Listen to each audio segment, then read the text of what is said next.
मी गयाबाई मुरलीधर दावळे मधून बोलते.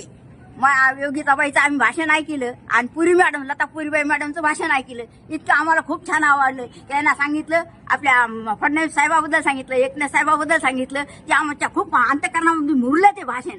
म्हणून त्याच्यामुळे आम्हाला त्याची खूप आवड, अगोदरच आवड होती. आमच्या घरात त्यांचे फोटो सुद्धा लावले. मला लोक म्हणतात, गयाबाई यांचे फोटो काऊन तुमच्या घरामध्ये? मी म्हणते कलियुगातले देव आहेत ते. ही असं हिंदुत्ववादी येतं आणि कलियुगातले माझ्यासाठी देव आहेत ते. कारण का लाडकी बहीण योजना, अनेक योजना त्यांना आम्हाला दिल्यात. त्याच्यामुळे इतके आम्ही संतुष्ट झालेले. राम मंदिर एवढं त्यांच्यामुळे, सगळ्या गोष्टी त्यांच्यामुळे झालेल्या आहेत. ह्या दुसरं कोणीच करू शकत नाही. आतापासून आले राजे महाराज उद्धव ठाकरे आला, शरद पवार आला, तुमचा राहुल गांधी आला. काय केलं त्यानं आमच्या करता? अरे मैं काय करता है, तिकीट खरीदने के लिए मेरे पास पैसा नाही, मैं क्या करूंगा? आणि तू आम्हाला काय देतो रे? 3000 रुपये आता म्हणायला लागला तो. पण आम्ही सरकार तुम्हाला विसरणार नाही. आम्ही तुमचे तुम्ही आमचे देत हे असं